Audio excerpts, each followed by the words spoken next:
If you just tuned into our YouTube channel, this Honda Civic of course started its life as a standard Honda. It didn't look like this. Suppose we asked the viewers, what are we going to do with the Honda? Viewers voted for a case swap, and that happened. The viewers voted for a turbo, and that happened. What does a fast car need? The looks. The viewers voted for a wide body kit, and of course they didn't just vote, but also saved up based on the likes. Now we've reached a point where we have an insanely cool Honda Civic with a K24 turbo performance intake wide body kit. Awesome partners who have worked with us to make this project happen, and now it's time to get some real numbers. We're going to install a sidewinder, which will move our turbo from the back of the engine block to the side of the block. The last chiptune brought the car to 360 horsepower. And of course it doesn't stop there, which is why we've received a package from California. It's actually a turbo manifold from 1320. And if you don't know them yet, these people build some of the fastest cars in the world. As we mentioned earlier, this turbo manifold will go on the back of the engine block. That's why we need to remove the old turbo manifold. And after that, we still need to make some adjustments, adjust the lines, so there's still plenty of work to do, so let's quickly start dismantling the turbo.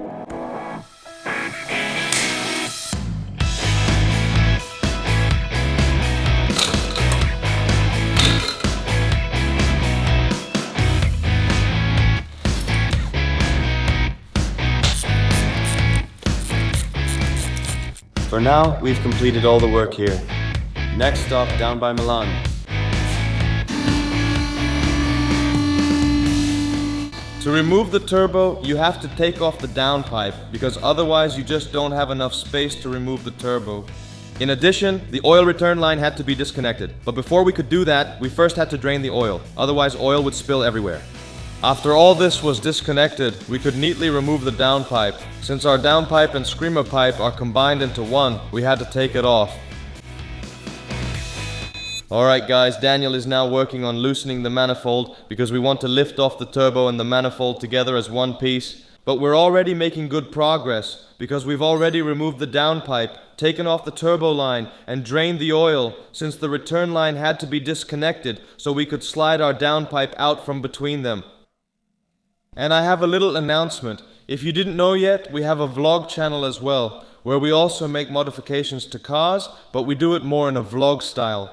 That's where we installed our traction bars, installed our brakes, and did our brake swap. We do a lot of things there that don't actually make it to our main channel, so if you like that kind of content, go check it out. And if you like it, make sure to subscribe. That really supports us a lot. Once the turbo manifold is off with the turbo, we'll see how our new manifold fits.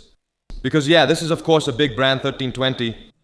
It's well known in America. They often have highway races. And yeah, so the manifold just has to be good, there's no other way. We're optimistic and think it will fit perfectly. We're eager to hear it running again, but it probably won't happen this episode since we still need to adjust a few lines and don't have the materials yet. We wanted to check in advance what exactly we need, so for now we're going to install the manifold. We're moving right along. Let's go.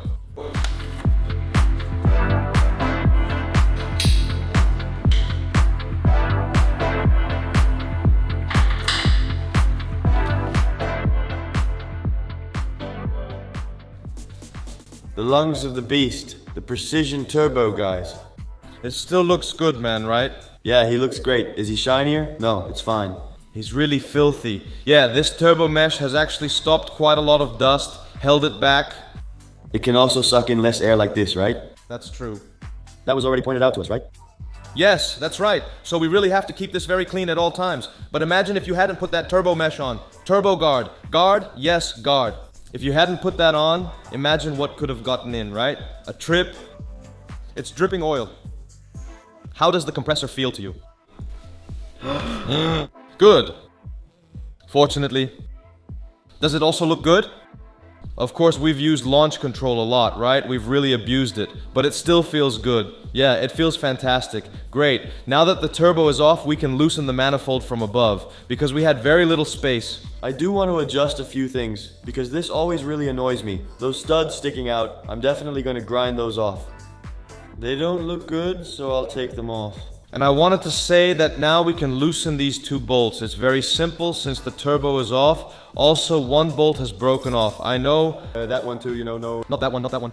It does look like it. See? Has that one been broken off for the whole hallway too? Yeah, it's shorter. Let's see if we've got the right piece, because... It was T3 or T4? Right? No. This is gonna be just fine. Okay, let's... Go.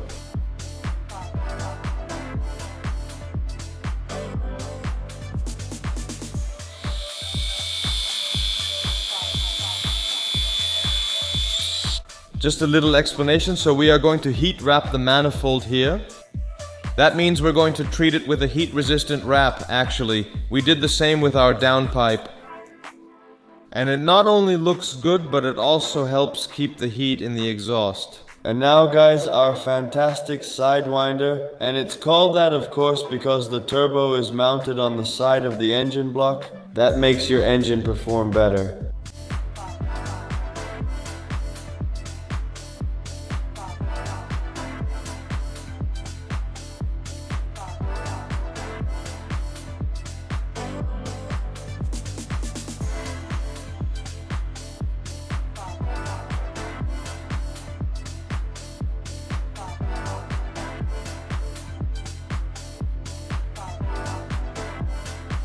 So here we are with a partially wrapped exhaust manifold. Sidewinder, it's all about precision. Guys, we both have insanely itchy forearms. That's really unbelievable. That's just not normal. That's just not normal. We protected ourselves as best as we could. We also soaked it in water first to, of course, to be able to let it stretch a bit. To stretch it a bit and to be able to put a band around it, and of course to breathe in fewer of those dust particles. We also wore masks, of course, so we really did our best to protect ourselves. We're going to leave it partly open, as you can see, because we think 1320 is a really cool brand. If too much heat still gets into the engine compartment, we can always wrap it up. But for now, we'll leave it like this. I also loosened the stud that came out with the nut, so now I can just hang my manifold on it. Then we can start reassembling everything. Super nice. Let's see how it fits. Because I don't think it'll go on all at once, since we've got our coil here. It's hitting it, right? So that needs to be moved aside. Appa! When can that happen?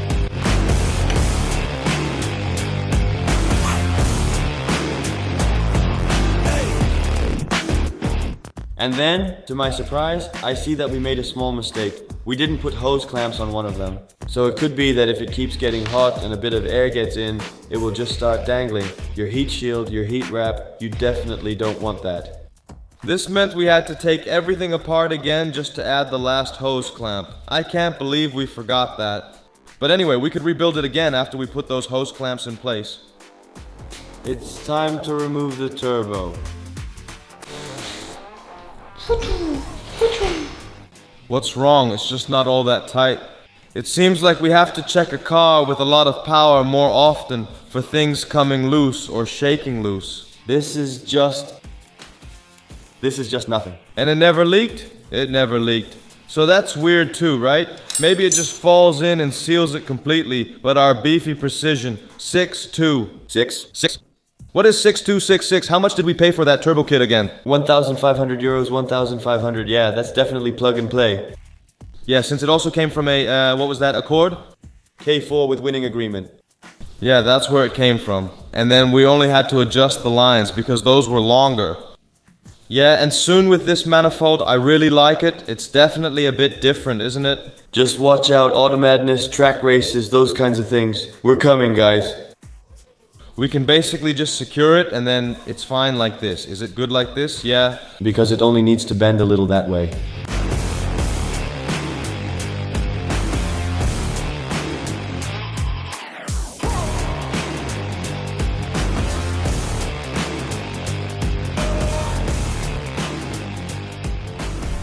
Well, after watching some short YouTube videos, because we do that too, we secretly watch how others do it. Daniel, grab a hammer. Do you think that's wise? No. But you have to do something, right? No, but apparently the way we want to loosen and turn it is actually the right way to do it. Only, what I also think is that it's probably rusted tight in the position it's in now. Of course, it hasn't been changed in a long time, so maybe we'll have to take the whole turbo apart to clean it up properly. And yeah, isn't that great? I can just make a video about it. It's going to smoke. You already decide where it should go and then put it back together like that. We were right after all.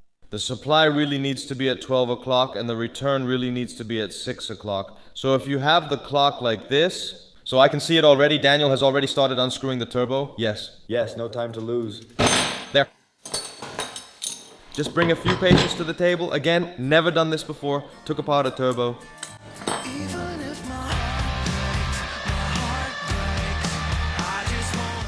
Well, the good news is that the exhaust manifold is mounted on the engine. The bad news is that we can't clock the turbo to the right position, so the oil drains from the turbo properly. And it's really important because if you don't let it flow properly, the fluid, the oil through the turbo, it could cost you your turbo. Yeah, it's pretty important. It's a real shame because we thought we'd just do this quickly, but we're also running into other things, like the coolant hoses that go to our heater core in the car. We have to remove those. Yeah, I actually don't see any point in keeping those in the car either, because this won't be a street car anymore soon. Well, it will still need to pass inspection. For inspection, you only need a heater core. Or you just need a heater fan that only blows air. It doesn't have to blow warm air. So, yes, also the shift cables, those will be completely renewed soon. If you don't cover them with insulating material, yes. Because this is the hot side of the turbo. And the shift cables run exactly, well, what is it, about 2 centimeters next to it. And guys, check our fuel filter. This is literally just 2 centimeters apart as well. So yeah, that's how it is. A lot needs to be fabricated. It's good that we've started now, and that we know where we stand, that we also have an idea of what we all need to modify. As you can see, all of this is still loose. Everything still needs to find its place. So, all in all, there's still a lot of work to do. Yeah, we kind of underestimated that, of course. But don't worry, this thing is definitely going to run. So if you enjoyed this episode, don't forget to subscribe, and yeah, leave a comment under the video about what we could have done better, and maybe you have some tips for us on how we can clock that turbo correctly. Let us know as well. Maybe you've experienced this problem before too, and maybe you found the solution for it. Yeah, we've been stuck on this. We've been struggling with this for 2 hours already, you know, and yeah. Those are all things you underestimate. Those are things you think, oh, we'll just do that quickly. But anyway, we've written down all the issues we're running into now. We also know what needs to be changed, so we're going to do our best to fix all of this later. And soon we'll go back to the dyno to tune this thing. With all that said, we'll see you next time. Bye.